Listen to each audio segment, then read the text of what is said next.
nós somos do grupo Streptococcus pyogenes. O nosso grupo é formado por mim, Ana Hillary, pela Emanuele, a Heloísa, a Yasmin e a Thalita. Eu vou falar um pouco sobre a morfologia e a classificação do Streptococcus pyogenes. O Streptococcus pyogenes é uma bactéria gram-positiva do grupo dos cocos e pertence ao gênero Streptococcus. Vou te apresentar um pouco, Manu, a morfologia e as classificações agora. A morfologia do Streptococcus pyogenes. Ele tem uma forma de cocos, que dá para você lembrar uma forma esférica. O seu arranjo, eles formam cadeias ou pares, e especialmente visíveis em coloração de grã. E o tamanho? O tamanho, ele varia entre 0,5 e 1 micrômetro de diâmetro. E são gram-positivas, porque eles retêm o cristal violeta e aparecem roxo na coloração de grã. Esporos, eles não formam. E em relação à cápsula? A cápsula possui uma cápsula composta por ácido hialurônico, que ajuda a evitar a fagocitose. Flagelo ele também não possui, ele é imóvel. A classificação do Streptococcus pyogenes. Ele é uma bactéria do domínio Bacteria, seu filo é Infirmicutis, a classe é Bacilli, a sua ordem é Lactobacillus, a sua família é Streptococcaceae, seu gênero Streptococcus e sua espécie Pyogenes. Pode me explicar um pouco sobre a coloração da bactéria pyogenes? Posso sim. A coloração de grã é uma técnica usada para diferenciar as bactérias com base na parede celular. As gram-positivas ficam roxas porque retêm o corante cristal violeta, enquanto as gram-negativas perdem essa cor após a lavagem com álcool e ficam coradas e rosas pela fucsina. Pyogenes é uma bactéria com formato de copo, que costuma aparecer em cadeias. Ele é gram-positivo e causa infecções como faringite, febre reumática e até infecções mais graves como fascite necrosante. A coloração de grã do Streptococcus pyogenes mostra que ele retém o cristal violeta, ficando com cor violeta intensa ao microscópio. Isso acontece porque a parede celular é espessa e rica em peptídeo glicano, confirmando que ele é gram-positivo. Aqui podemos ver imagens que ilustram bem o que foi dito. Ao microscópio vemos os cocos corados de roxo organizados em cadeia. Também vemos o resultado típico da coloração de grã e um esquema da parede celular mostrando o espesso peptídeo glicano. A coloração de grã é uma ferramenta rápida e eficaz para identificar os Streptococcus pyogenes. Saber que é uma bactéria gram-positiva ajuda na escolha do antibiótico adequado, por isso essa técnica continua sendo essencial na prática da microbiologia clínica. A gente vai mostrar um modelo que a gente reproduziu em 3D da bactéria Streptococcus pyogenes. A gente reproduziu o modelo em 3D, feito com isopor e revestido com massa de EVA, representando a sua morfologia em cadeias de cocos, que é uma característica bem marcante desse micro-organismo. Streptococcus pyogenes é uma bactéria gram-positiva do grupo dos cocos, organizada em cadeias, como ilustrado no modelo. Essa forma de cadeia se deve ao modo como as bactérias se dividem em um único plano e permanecem unidas após a divisão. Essa aqui é a representação da nossa bactéria em meio a agar-sangue. O meio, ele representa o agar-sangue pelo fundo avermelhado, com regiões amarelas e opacas. Observa também áreas claras ou translúcidas ao redor de algumas colônias. Isso sugere hemólise, provavelmente beta-hemólise, que é a hemólise completa das hemácias, formando halos transparentes em torno das colônias. Esse padrão é típico de Streptococcus pyogenes, que é beta-hemolítico. Foi representado nessa placa de agar o antibiograma. Os discos identificados como PNL indicam testes com penicilina e podemos notar halos de inibição ao redor, sugerindo sensibilidade ao antibiótico. Essa análise é importante para determinar o perfil de resistência bacteriana e orientar o tratamento adequado. A Streptococcus pyogenes é uma bactéria que pode causar infecções, da mais simples que seja desde faringite até as infecções invasivas graves. Dentre seus fatores de virulência, temos a proteína M, que é uma proteína que ajuda a evitar a fagocitose ao entrar no organismo. Toxinas como a eritrogênica podem causar escarlatina, e as enzimas como streptolisina O e S, que podem causar lise de hemácias e outras células. Outro fator de virulência são as adesinas, que são proteínas que permitem que a bactéria se colhem ao hospedeiro, e também a formação do biofilme, que são substâncias que as bactérias soltam para evitar o sistema imunológico.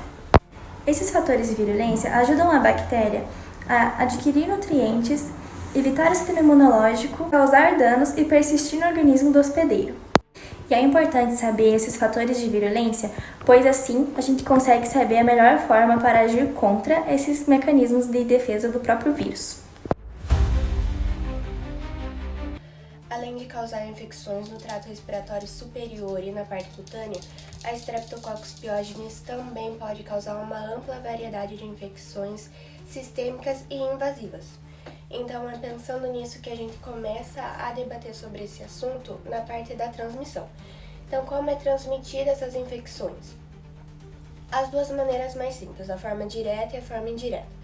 A forma direta entra em questão o contato com gotículas de saliva, com excreção da pessoa, seja tanto na parte respiratória quanto na parte cutânea mesmo. A outra questão que pode ser também um meio de transmissão é a forma indireta, que é por meio de superfície de contato. Então, se alguém tá ali, tossiu e você vai e encosta nessa mesma superfície, sim, acaba acontecendo a transmissão dessa bactéria. É falado muito sobre a parte dos grupos que tem que tomar um real cuidado a mais com essas questões. Então, são pessoas imunocomprometidas, idosos, crianças, pessoas que passaram por cirurgia ou que estão com algum ferimento, tem que tomar um cuidado muito maior com isso, porque a piógene, sim, ela é tanto para o trato respiratório quanto para a parte cutânea. Com base nisso, a gente vai trazer algumas doenças, as mais comuns, conhecidas, causadas pela Streptococcus pyogenes. Então, a primeira dela é a faringite streptocócica, que é a amidalite normal, assim, que a gente vê no dia a dia. Então, ela causa, assim, as petecas no céu da boca, inflamação da garganta, pus, secreção. É realmente nessa parte do trato respiratório superior.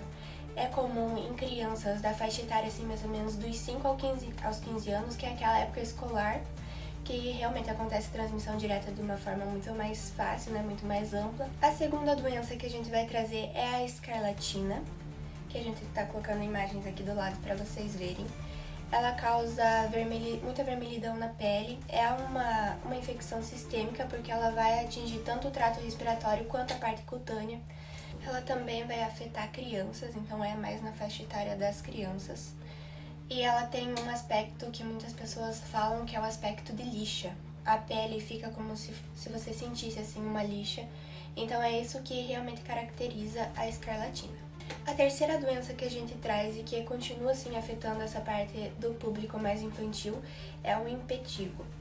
Essa doença ela é muito caracterizada por crostas amareladas na região da face, então parte mais nasal, na parte da região assim da boca. Ela vai afetar assim a maior parte das crianças e tem que tomar um cuidado muito maior na hora do cuidado em si com essa doença, tá? Todos os relatos que tem, que você procura, assim, são as pessoas falando que ela é mais dificilzinha de cuidar, que tem que ter um cuidado maior, principalmente por ser criança. A gente nota que criança, ela não tem tanta essa higiene de saber separar o que pode ou não, encostar no rosto, então é um pouquinho mais complicado e que continua, assim, da mesma forma, afetando mais o público infantil. A quarta doença que a gente traz vão ser duas em conjunto, porque elas têm sinais e sintomas parecidos com algumas poucas diferenças, que é a celulite e a erisipela. Esse ele vai afetar o público mais velho, então é o público idoso, diabético, os imunossuprimidos. Você vai ver ali que no local ele vai causar um inchaço, uma envermelhidão muito grande, pode causar dor, febre. Então ela afeta a pele e a parte subcutânea. A quinta doença que a gente traz é a fascite necrosante.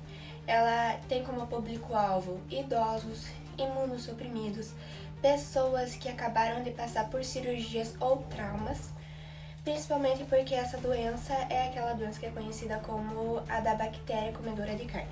Então ela vai causar necrose, é uma dor absurda, febre, choque, é uma infecção muito difícil de lidar. É uma coisa que você vai ter que ter um cuidado extremamente grande com aquele paciente. A sexta doença é a síndrome do choque tóxico estreptocócico. Ele vai causar choque séptico, ou seja, vai afetar diversos órgãos. é complicadíssimo, vai causar febre alta, hipotensão, falência dos órgãos, então é uma coisa assim complicada. E como grupo de risco, ele traz os imunossuprimidos, as pessoas com feridas infecciosas, aquelas pessoas que têm realmente a imunidade comprometida e que podem sim se alastrar por mais partes do corpo, que daí vai causar o choque séptico. As últimas duas doenças que a gente vai trazer aqui, elas são doenças que aconteceram após infecção, então elas são complicações. A primeira delas que a gente vai trazer é a febre reumática, que ela é uma doença autoimune que acontece pós-faringite. Então ela acontece em crianças e adolescentes que não foram tratados corretamente. Vai acarretar em problemas no coração, na circulação, no sistema nervoso central. E essas pessoas elas vão sentir problemas realmente na parte cardiovascular. Então pode sim também ter dor e febre. A oitava e última doença que a gente vai falar é a glomerulonefrite pós-estreptocócica. Ela vai afetar os rins e tem como principais sintomas urina escura, hipertensão, edema, proteinúria. E ela acontece principalmente em crianças que foram infectadas com estreptococcus e tiveram ou impétigo ou faringite e não foram bem tratadas, sabe? Essas doenças não foram bem tratadas. Isso pode acarretar sim na glomerulonefrite. Então a gente vê aqui que, muito além da própria doença em si, as infecções ocorridas por Streptococcus pyogenes, elas trazem problemas que podem ficar para o resto da vida, como foi o caso da febre reumática, que é autoimune. Então é uma bactéria assim que quando você vê ela, você acha que ela é simples, mas que elas causam sim problemas enormes na vida das pessoas. Eu vou falar um pouco sobre o tratamento com antibiótico. O tratamento de primeira escolha é a penicilina, por sua alta eficácia, baixo custo e pelo fato da bactéria não apresentar resistência a esse antibiótico. Caso a pessoa tenha alergia, é indicado duas outras opções, a azitromicina e a eritromicina. A resistência da Streptococcus pyogenes é uma preocupação crescente, principalmente porque ela é muito resistente a macrolídeos, mas ainda é sensível à penicilina. É importante usar esses antimicrobianos de forma racional, para evitar a formação de cepas resistentes e garantir a eficácia do tratamento. O diagnóstico bacteriológico e o antibiograma são fundamentais para a formação de um bom tratamento. Basicamente, o Streptococcus pyogenes é uma bactéria gram-positiva conhecida pela sua capacidade de causar infecções variadas, desde quadros leves, como a faringite, até quadros graves e fatais, como a fascite necrosante. Seu sucesso como patógeno está relacionado a fatores de virulência, como a proteína M, toxinas e enzimas que favorecem a invasão tecidual e a invasão do sistema imune. A compreensão das morfologias e dos mecanismos de patogenicidade são essenciais para o diagnóstico e tratamento eficaz. Obrigada pela atenção e essa foi a nossa apresentação.